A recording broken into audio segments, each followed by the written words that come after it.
Hello and welcome to the Atlantic Ambition Spotlight interview series. I'm joined today by Scott Sheffer, owner of Split Pine Construction. Scott, thank you so much for joining us today. Would you like to kick things off a little bit about who you are and what Split Pine does? Well, my name's Scott Sheffer. We are a heavy civil contracting company out of Halifax, Nova Scotia, basically through the Maritimes. We started we started off as basically do whatever was necessary between septic fields and garage pads, but we've expanded from that to commercial heavy civil, uh, water, sewer, storm tie-ins to building lots. We are also in the market of horizontal directional drilling, which is kind of a new market to the area. Uh, but yeah, we've 2.5 years old and growing. I think slowly, which I don't think is a bad thing right now. But yeah, no, we're just love moving dirt and using big heavy iron. So it's busy times and it's exciting times. It's the easiest thing I can say about it. Absolutely. Yeah, I mean, Scott, it sounds like when we talked off before we jumped on the recording, you're having more of strategic growth than it is a slow growth process. So it sounds like you're going about things the right way. Yeah, well, you know the the thing is with the way the market is right now, every everybody wants to tell you what they have on the docket. Like everything's exploding. Like the housing markets, the business markets, everybody has stuff on the go, and it's easy to get lost in what everybody has because you can get lost very quickly in the dollars and cents of it because you can expand as fast as you want into big mass or big pipe and you can go whatever way you want and spend as much money as you want. But the problem with that is that I don't know when this is going to turn down and everybody's going to say, well, geez, what's my next thing? Like right now, we're lucky that oh, tomorrow there's always something to do and there's the phone's ringing and people are looking for stuff for you to do. But how long does that last? And then you got to be set up that your cash flow doesn't kill you in the first month that you kind of see a downturn that you have nothing to build because there's nothing on the go until maybe 2 or 3 months that next job that you did land starts. So it's just Right. I don't think we're trying to be strategic. We're growing with what we know is sustainable, but not unwilling to take risks if we see that there's benefits to it. I guess that's Absolutely. the simplest answer to that one. Oh, which makes total sense. So you're 2.5 years in or so right now. What is one of the common misconceptions about running a business that you've come across, and what do you do to combat that? That your own time is yours. You are always on call. You are the one that deals with everything. HR, procurement, tendering, business meetings, hands-on work. Um, the one thing that we've used as a company to try and combat that the misconception is that, oh geez, well, you own this business. Well, yeah, I own the business. It means all the problems are mine. So you got to have the right people in place, and we've gone around that by vetting people, and they have to have the same ideas and same goals that we have, which is, it's not going to be all rainbows and sunshines every day. It's going to be a grind. It's going to be, stuff that we don't want to do in the run of a day. But I can tell you, as a as a person that has aspirations, it's not like I always want to shovel gravel, but if somebody doesn't show up today, I know what I'm doing. I know that Right. if I want to get paid, that gravel has to be shoveled. So if nobody else shows up to do it, I'm the one. And not that that's a problem at all. It's you just got to your head down and keep trucking forward. And everybody always thinks that once you're the head of the ship, your problems you can just keep passing it down. But sometimes you don't have that person because you're just not there yet. So Right. doing wearing a bunch of different hats and understanding when you need to make it to that next level to hire that person that frees your time up to allow you to do what you're good at. I don't really know what I'm good at yet, just yet, but we keep plugging forward. Just yeah, I think that's one of the misconceptions that you just your time is yours and you can do whatever you want. It's like I'm here for the business, and it's a sacrifice you have to make. The family feels it. My friends feel it. Oh, do you want to come out for a social event? No, well, I'm working all weekend because it needs to happen. Like I got to get this done, and it's it it sucks sometimes, but if you want to be successful, it's the sacrifice you got to make. Absolutely. Yeah, I can agree with that. And I think the hustle is very real in a lot of people. And people think they're going to get it on day one, and they're really not. It takes a lot of, but once you hit it, you just know you've got the right recipe and all the hard work pays off. Well, and I think the complacency can kill you very quickly because we've gotten paid and it's like, oh geez, all sorts of money in the account, and then all of a sudden it's gone as soon as you got it because you got bills, you got payments, you got this, you got that, incidentals. It's just it's the complacency that is good can you very, very, very quickly. And it's always thinking about, okay, where are we at tomorrow? What's going on? Is this a money making endeavor? Are we past the point we got to throw more at this to get this done so we get out of there and get on to the next thing? You're always thinking about that next day and what actually puts money in the account to be able to make sure the employees have their paychecks and the insurance is paid and the lights are turned on.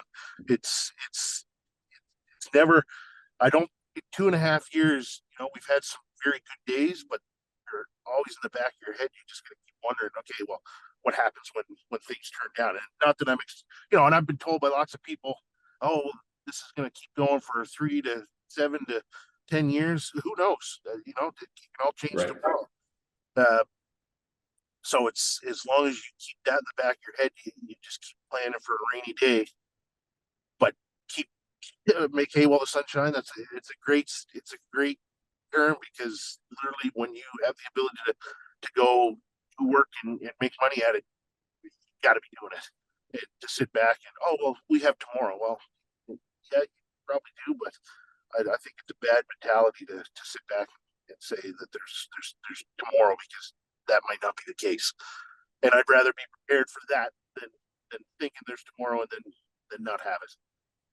Right. Absolutely. So what would you say are some of your biggest learnings in being an employer since you began in business? Um, there's I I don't think there hasn't been a day that I've gone by that I haven't learned something, whether it's small or big. Um, but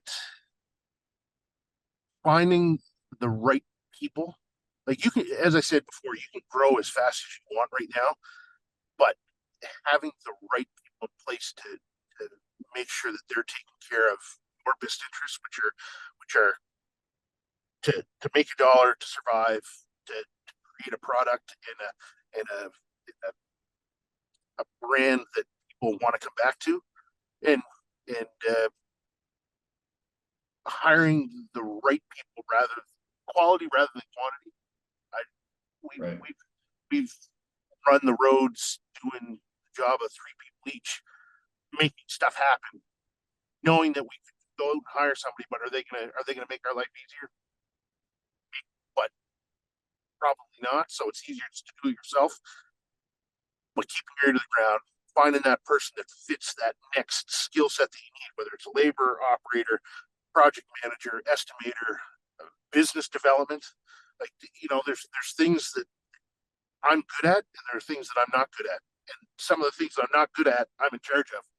So it comes to the point when when it's stated to me like, well, Scott, you're kind of screwing this up.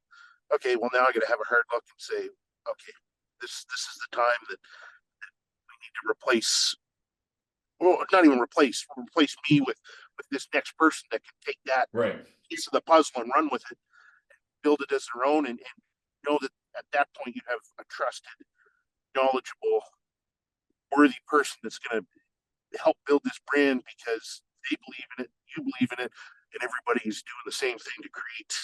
Well, split pine construction is what we've done, and I've between family members and people that have come on board, and they're willing to stand behind what we do because a they enjoy it, b they believe that there is a future with this company, and for me it's do it or bust. Like I don't see any other option of success. Like to Absolutely. fail, no. And then and then the strategic growth. You know, we don't want to go too big too fast. You always kind of want to be in control. That is a big one that I think and I've watched lots of other companies do it, and they get too big too fast. It doesn't take long to start swallowing money faster than you can make it. It's a scary feeling, and having good people that you can rely on for knowledge base. I've been lucky enough. I have my father was a strategic person in finance and and the markets. You know, to be able to rely on somebody like that in terms of finances is huge. And then the business partner that I got is my brother. So he's he's bringing hard work and knowledge to the table, chasing stuff that fits us. Uh, Chris Satterley, the driller for us, that's a whole different ball game of of a business that I didn't know it. I know the principles, but to be able to drill or do any of that, that's you need the right people to put in place. And does he get to jump off the rig at the end of the job and say, "Well, geez, that didn't go well. See you later. I'm out of here." No, they got to believe what they're doing as much as I do. But you also have Right. to have your ability to rely on them and put your trust in your the faith that they're going to do what's good for the company and myself as well. So it's a lot of trust, a lot of trust. Absolutely. So when you're looking for the next couple of staff members, what are kind of the qualities that you look for in them? And how do you foster that positive work environment? You know what? I've worked with a lot of people, and there's very few enemies that I think I've ever run across. Like most people I get along with, some people might not agree with sometimes, but I've always believed in the pecking order. Like people have put their time in. People have gone through tough times and come out on the other side. And most of those people that survive that just have a get it done attitude, and that is what we're looking for. You could know it all and the worst attitude that I've ever seen, or I could have somebody that knows absolutely nothing, but they're willing to do anything. I'd take the person that doesn't know anything every day, Right. because there's nothing worse than going head to head with somebody that knows everything that is going to tell you how bad you're doing it, or I wouldn't do it this way. If you have somebody that's how look outside the box here, and those are the people that I'd go to war with any day.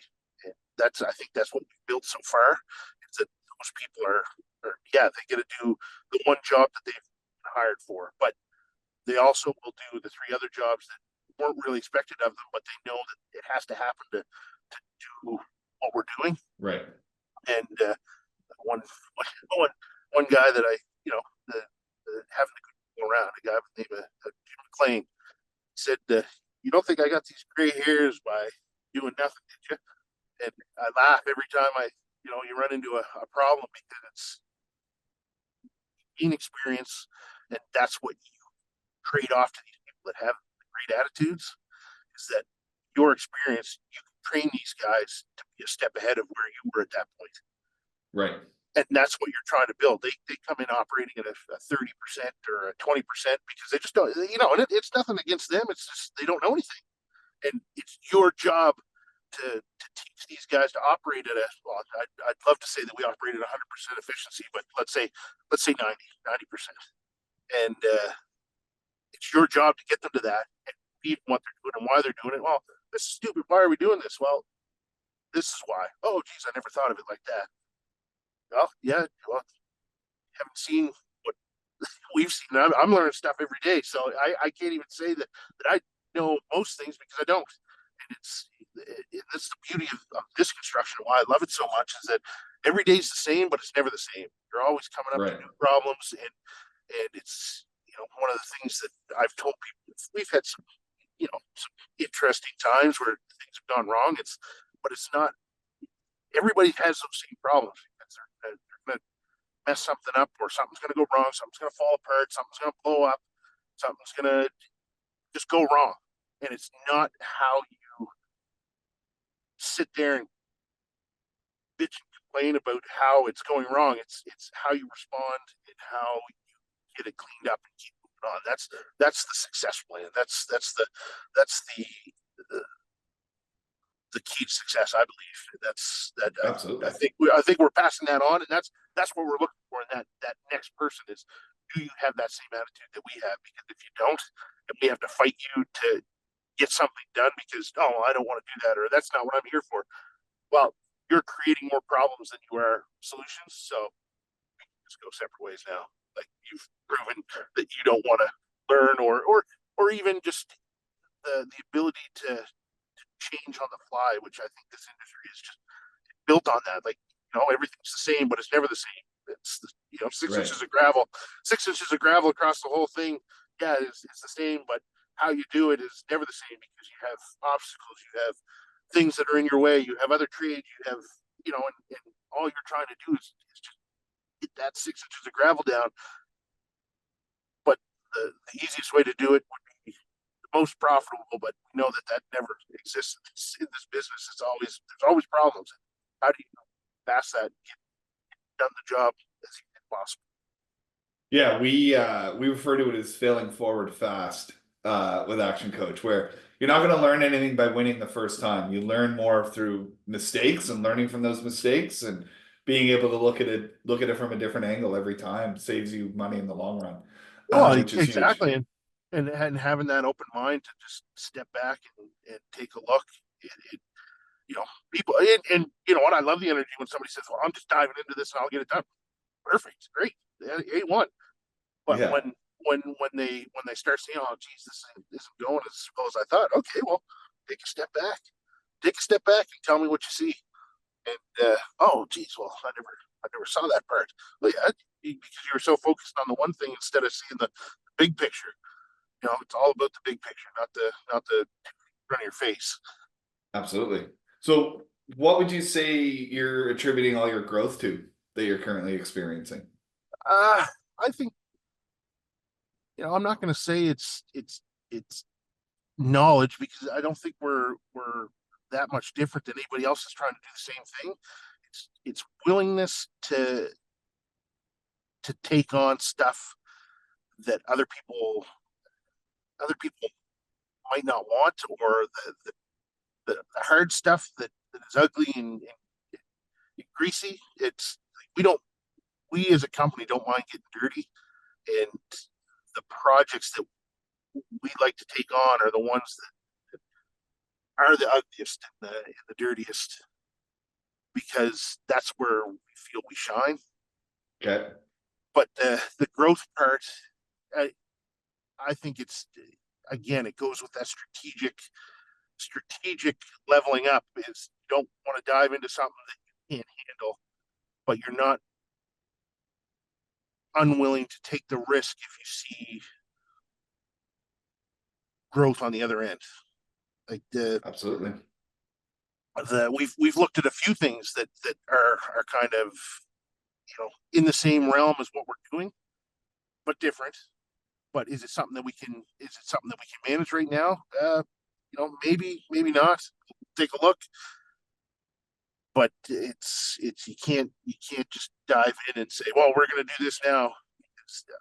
Anybody that's in this industry knows the capital costs of one piece of gear are huge, or just Mhm. people are a commodity that are hard to come by. So if you grow into something, like there's been stuff that people have put on the table, and it's I look at it every time I drive down the road and I say, well, geez, we could have had that, or we could have done this, or but when you know that there's 10 more guys that you could have on staff to make that happen, and You you're can say struggling to yes to do, it. yeah, like how can you say yes? Not only are you making yourself kind of like a fool, because these guys are going to look at you and say, well, geez, you told us you could do this.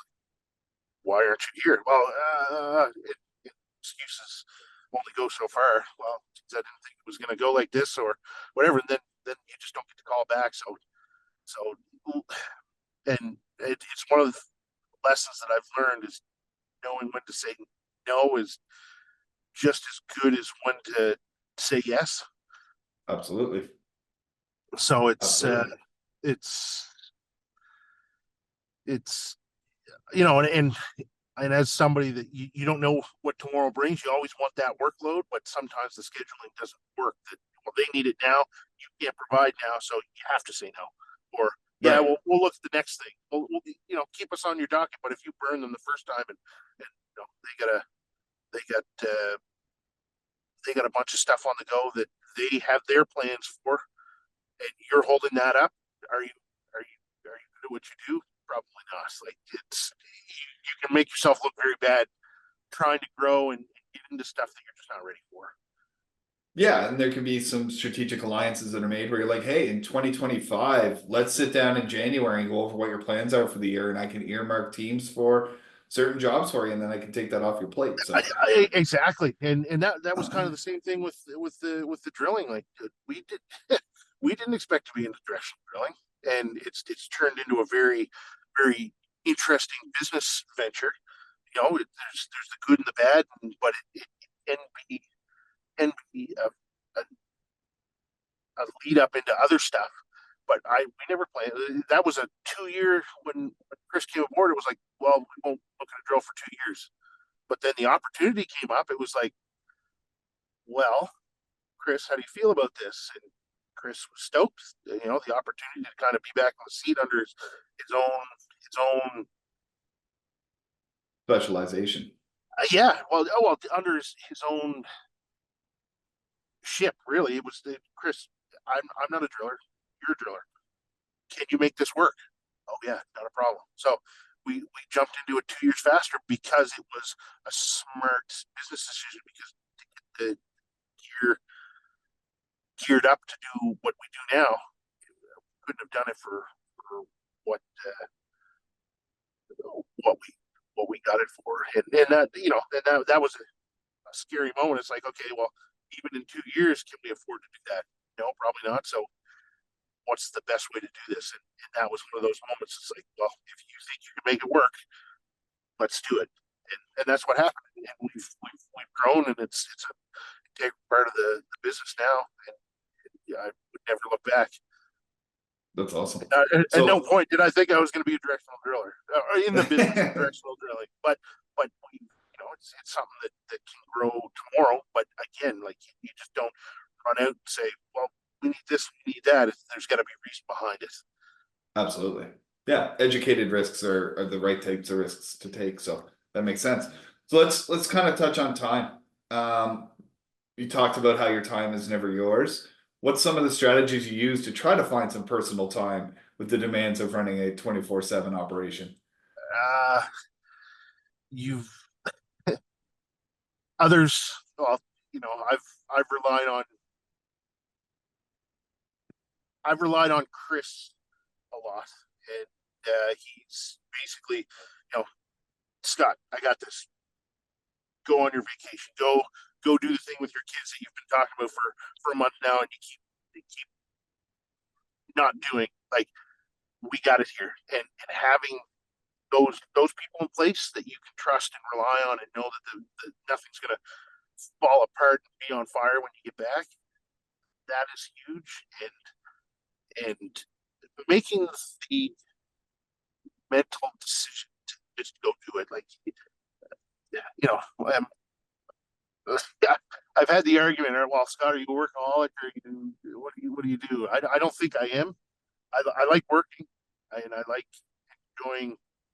Like I don't know. There's just so much cool stuff you can do in this world, and personally, what we do on the other side is it involves work as well. So it's hard to dissect the two, but just having those people in place to allow you to go do what you want to be able to disconnect yourself for the whatever it is, 12 hours, 24 hours a week, those people have to be in place, because if not, your operation shuts down, and it, we all know how well that works.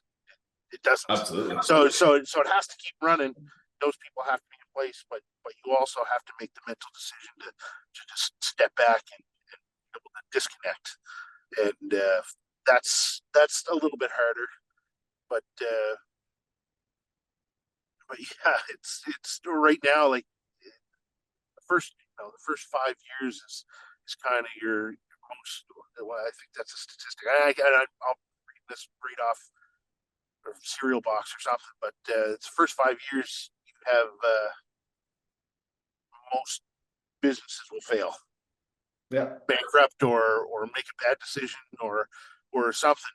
And right now, unfortunately, the sacrifice that we have to make is we got to make the right decisions, and we got to be hands on, finger on the pulse all the time. So I don't mind sacrificing that time right now to make sure this thing, because the way I see it is right now, the age demographic of construction people and people that are able to do what we do is, all those able-bodied people are are getting older, and the age average of this industry is very high. So if you can set in there and get just a little piece of that pie, you got to be able to do it, and you got to set yourself up so that when the next 5 years rolls out, you're established. People are calling, and then I'm not going to say you ever get to sit on cruise control, but you can set back because you have all the pillars in place. It's a great foundation. You have that that bit ready for a rainy day, for a bad project or whatever. But you got to put your time in now, so that sacrifice is being made, and it's a hard one to walk away from, just because, oh well, geez, I have 3 weeks vacation that I built into the program. Well, that doesn't mean it's always there. I want to take it, believe Right. me, Yeah. but but it is a hard decision to just be able to walk away. But having those good people, that makes it easy to be able to just the little time that I do get, it's Quality over quantity at that point, right? That's what is yes, good. yes. Which is fantastic. So, kind of my last question, Scott, is for someone who's watching the series at home, thinking about jumping into the world of entrepreneurship, what's one piece of advice you have for them? Have a passion for it. If you don't, like, if it's all about making money, uh, don't bother. I think you have to really enjoy what you do. Like before this, I I really always enjoyed heavy civil. Like, I love excavators. I love being in the dirt, deep holes. It's all good stuff. I love that. That's what I really really enjoyed. Never skated away from it. It's just always what I've wanted to do. So the ability to kind of jump in and do it, with my father, my brother, and then you start adding all these great people around you. That's what you need. So you need to have the passion. You need to have the want for the right reasons. And you know, I'm going to say that I probably could have and should have done this a long time ago. And I but you don't want to ever, you have kids and family, and your regular bills. It's a tough one to jump into. It is, it's capital intensive. It's scary. It's everything you've built to this point, you're throwing out for somebody else to take if you screw it up. So you gotta have that passion. You gotta have the want to do it, and surround yourself with people that know what they're talking about. That coffee with somebody that you think the world of that knows what you're talking about. Like I get all sorts of people that I can rely on and phone in the run of a day to say, "Ah, geez, I'm looking at this, or I'm thinking about this." Sounding boards. Like I got the Jim McLean's. I got my father. I got my brother. I got Chris. I got all the employees that work with me. There's all sorts of people that you can reach back to and just ask those questions. Do you think this is a good idea? Would you do it if you were me? And one of the reasons that I started this was I was told, well, Scott, I wish I would have done what I did 20 years ago. So don't be shy, get after it, and and just don't stop because the business right now is busy, and Absolutely. the industry is, I've talked to so many people that have done the exact same thing that have just jumped out because the opportunity is there right now. So don't ever don't ever think that you can't, because you'll if you're waiting for the perfect time to do it, it'll never happen. It's Absolutely. it's it's uh it, waste a lot of time just not doing something. But you can also do it strategically, do it in a smart fashion. And I didn't pull the trigger until I knew that financially I could start it.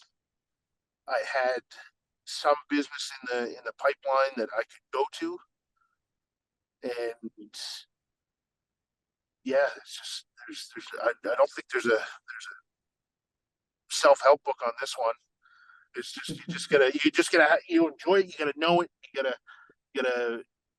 build it, and you gotta the sacrifice that you gotta put in is all part of it. And unless you're willing to do that, um, yeah, it can be scary, but at the end I think it'll be very rewarding to know that we built this, and that it can be done, because there's lots of reasons not to. Absolutely. Well, fantastic, Scott. I thank you so much for your time today. And No, I appreciate the invite to come talk. It's always a fun time. I talk a lot, so I appreciate absolutely. the opportunity. Thanks a lot. We'll see everyone on the next episode. Absolutely, thank you very much.